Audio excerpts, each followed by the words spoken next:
The soft clink of silverware and the mellow glow of candlelight made dinner feel warm, almost intimate.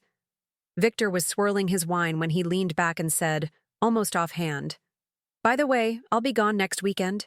Corporate workshop, big client, mandatory."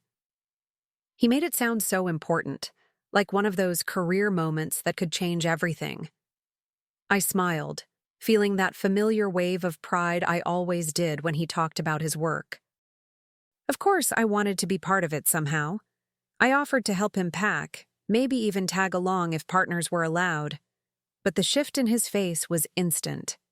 "It's strictly employees only. You wouldn't enjoy it anyway," he said, his fork pausing mid-air. His eyes dropped to his plate like the conversation had already ended. It was a small thing, that quick dismissal, but it didn't feel small. It landed with a weight I couldn't quite name. I tried to move on, talking about the weather, about the wine. Still, something in me stayed unsettled. I'm not the kind of woman who jumps to wild conclusions. Trust had always been our anchor. But the way he shut the door on my suggestions so fast, it left a splinter in my mind I couldn't ignore, no matter how hard I tried to focus on dessert. I kept replaying that moment in my head as I cleared the table, the words "you wouldn't enjoy it," looping like a song I couldn't turn off. What did he mean by that? He knew I loved events, that I could talk to anyone in a room. We'd been to plenty of his corporate functions before, and I'd always fit right in. It wasn't about enjoyment. It felt like something else entirely. Victor carried his plate to the sink, humming softly, as if nothing about our conversation had landed any differently for him. I caught myself studying him, the way he avoided my eyes, the slight stiffness in his shoulders. Maybe I was overthinking. But then again, maybe I wasn't. It's strange how sometimes your gut whispers before your mind can catch up. Later that night, as I lay in bed, I listened to the sound of the shower running. My mind wandered to a dozen harmless explanations, and a few that weren't. I told myself to let it go. But I also knew that once a seed of doubt is planted, it has a way of growing, quietly, in the dark. By morning, the doubt hadn't faded. If anything, it felt sharper. Over coffee, I watched Victor scroll through his phone, his thumb moving fast, like he was racing to get through something before I could see. He looked up, smiled briefly, then set the phone face down on the table. It was such a small gesture, but it sent a tiny chill through me. He used to share everything so openly. Why did it suddenly feel like there was a door closing between us? I asked him what the workshop would be like, who else would be there. He gave vague answers, brushing past the details like they didn't matter. "Just the usual," he said. "Boring stuff. You'd hate it." His voice was calm, but there was a subtle edge there, a warning not to push further. I felt that edge, sharp against my curiosity. I smiled, pretending I believed every word, but my mind was already filing away each little inconsistency. I didn't know it yet, but that moment, that casual breakfast conversation, would be the first thread I'd pull. And once I started, I wouldn't be able to stop. The next morning, after Victor left for work, I sat at the kitchen table with my laptop and a fresh cup of coffee. At first, I told myself I was just being a supportive wife, checking to see if I could somehow get involved in the event. But deep down, I knew it was more than that. I needed to quiet that gnawing little voice in my head. I typed the name of his company into the search bar, adding "weekend workshop" to the query. It didn't take long to find it. There it was. Bold letters on the company's own website, complete with a smiling photo of last year's attendees. And to my surprise, the event was open to the public. Not only that, but the itinerary mentioned a dinner where spouses were welcome. My stomach tightened. Every detail contradicted what Victor had told me. For a moment, I just stared at the screen, my coffee growing cold. A dozen questions raced through my mind, but one thought rose above the rest. If he lied about this, what else was he lying about? I could feel my pulse in my ears, and suddenly, I wasn't just curious. I was determined. I clicked through every link I could find, scanning the guest list, the schedule, even the promotional photos from previous years. Familiar names popped up, people Victor had mentioned before, and several had their partners smiling beside them in the pictures. So why exactly would I hate it? Why had he shut me down so quickly? The more I read, the less it made sense. A slow, deliberate kind of resolve began to form. I wasn't going to confront him yet, not without something solid. Instead, I decided I'd show up, quietly, unannounced. I pictured the look on his face when he saw me walk in, dressed to the nines, smiling like I'd been there all along. Part of me hoped it would be a pleasant surprise. Another part, well, that part feared it wouldn't be. I grabbed my phone, booked my ticket, and added the event to my calendar. As the confirmation email hit my inbox, I felt a rush of adrenaline. This wasn't just curiosity anymore. This was a mission. And missions have a way of uncovering more than you bargain for. That afternoon, I went about my routine as if nothing had changed. Grocery shopping, folding laundry, even texting Victor a quick, "Hope your day's going well." But inside, my mind was running at full speed. I kept imagining the ballroom described on the website: polished floors, round tables draped in white linen, the faint hum of polite conversation. And somewhere in that room, Victor. Or at least, that was the plan. When he came home that evening, he was in a good mood, chatting about how busy things had been and how next weekend is going to be exhausting. I nodded, feigning sympathy, but my focus was on the way his eyes seemed to light up a little too much when he mentioned the trip. If I hadn't already seen the truth online, I might have believed every word. As I lay in bed that night, the plan felt even more certain. I'd be there. I'd see for myself. And no matter what I found, one thing was already clear. The version of the weekend he'd sold me didn't exist. The morning of the workshop, I took my time getting ready. If I was going to show up unannounced, I wanted to make an entrance. I chose a deep emerald dress that always brought out my eyes, paired with heels that clicked confidently against the floor. As I slipped on my earrings, I caught my reflection. Calm on the outside, but underneath, my pulse was quick and restless. The drive to the hotel felt longer than it should have, each red light a chance for my mind to wander into what-if territory. What if he was thrilled to see me? What if he was not? I pushed those thoughts aside, focusing on the fact that I was about to get answers, one way or another. When I arrived, the hotel was buzzing with energy. People in business attire clustered in the lobby, greeting each other warmly. I checked in, my name sliding easily onto the guest list, and followed the signs toward the conference room.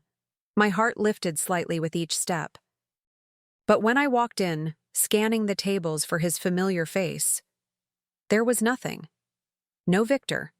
Not even a seat with his name on it.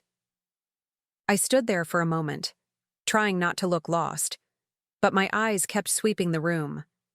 People were settling in, some sipping coffee, others flipping through the event programs.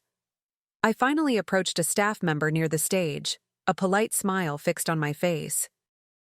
"Hi, could you tell me if Victor, my husband, is scheduled to attend?"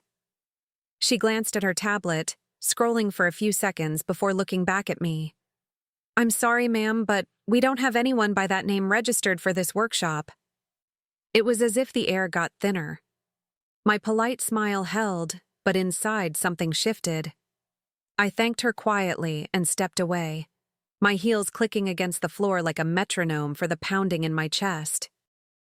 This wasn't about running late or missing a session. He wasn't here. He was never meant to be here. I pulled out my phone, my fingers moving almost on instinct, dialing a coworker of his I knew casually. When he picked up, I kept my voice light. "Hey, just curious. Is Victor enjoying the workshop?" There was a pause, then a low chuckle. "Oh, I thought he was off for a weekend getaway with, you know." My hand tightened around the phone. No, I didn't know. Not yet. I ended the call quickly, murmuring something about having to run, but my mind was already racing. You know, those two words felt like they had a pulse of their own, echoing in my head as I walked back through the hotel lobby. The scent of fresh coffee and polished wood filled the air, but all I could smell was the faint metallic tang of betrayal creeping in. Outside, the sun was too bright, almost mocking. I stood on the sidewalk for a moment, clutching my purse like it might hold the answers. I didn't have proof, not the kind you can't argue with, but the pieces were starting to arrange themselves in a way that made my stomach twist. If he wasn't here, then where was he? And who was worth lying to me for? I started the car, gripping the wheel a little tighter than usual. My mind kept bouncing between the urge to call him right then and the need to wait, to collect more, to make sure. Because once I confronted him, there'd be no going back. And I wanted to be ready when the truth finally showed its face. That night, I waited for him in the living room, the lamp casting a warm but deceptive glow across the space. My coat was draped neatly over the arm of the couch, my keys on the table, like I'd just gotten home myself. When I heard his car pull into the driveway, my chest tightened. I told myself to keep my voice calm, my face unreadable. He walked in, smiling faintly, and set his bag down. "Hey, you're home early," he said, leaning in to kiss my cheek. I pulled back slightly, not enough to cause a scene, but enough for him to notice. "Where were you today?" I asked, my tone light but precise. "Because you weren't at that workshop." His eyes flickered, just for a second, before he laughed, shaking his head. "What are you talking about? Of course I was there." The way he said it, like I was being silly, made my pulse spike. I didn't let my gaze drop. "Don't lie to me, Victor." My voice was still steady, but inside the storm was building. He let out a short, sharp sigh, running a hand through his hair. "Claire, you're overreacting. You always do this." The words landed like tiny darts, meant to sting and distract. I leaned forward, elbows resting on my knees, my eyes locked on his.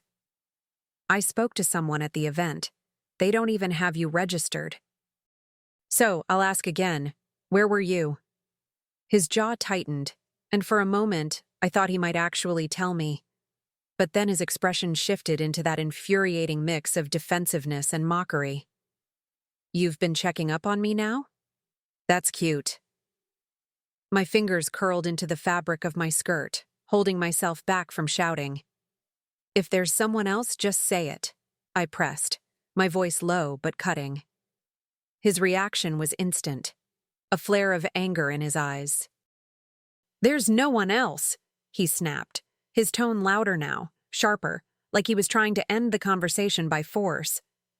But the thing about truth is, it doesn't hide well under volume. And I could see it, the flicker, the guilt he didn't want me to catch. I stayed quiet for a beat, letting the silence stretch between us until it felt heavy enough to make him shift his weight. "Then why won't you look me in the eye and answer the question?" I asked, my voice softer now, but laced with something he couldn't ignore. He rubbed the back of his neck, muttering something about not needing to explain every detail of his day. That was all the confirmation I needed. Not in words, but in the way his gaze kept darting toward the door. Finally, he grabbed his keys, muttering about needing some air, like the walls were closing in on him. He didn't slam the door, but the click of it shutting felt final, like a thread snapping.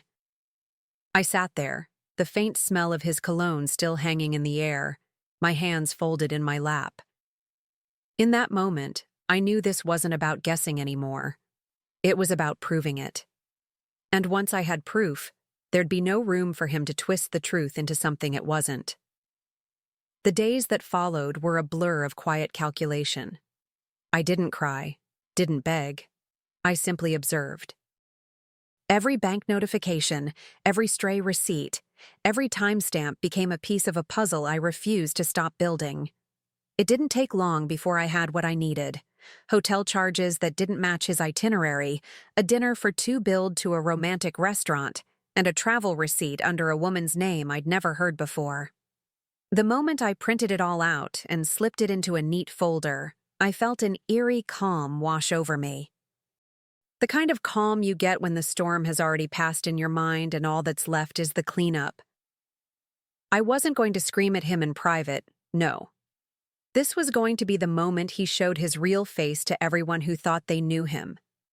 I arranged a family dinner for the night he was supposed to be back from yet another work trip. His parents, his siblings, all of them sitting at our long dining table, sipping wine and making polite conversation. They had no idea that before dessert, their son and brother's carefully curated image would shatter like glass on tile. When Victor finally walked through the door, his smile froze the second he saw the table full of expectant faces. "What's all this?" he asked, hanging his jacket with forced casualness. I stood, my folder in hand, and motioned toward the empty chair beside me. "Sit. We've been waiting for you." He glanced around, clearly searching for an escape that didn't exist. I slid the folder across the table, the papers fanning out just enough for the bold headers to be visible.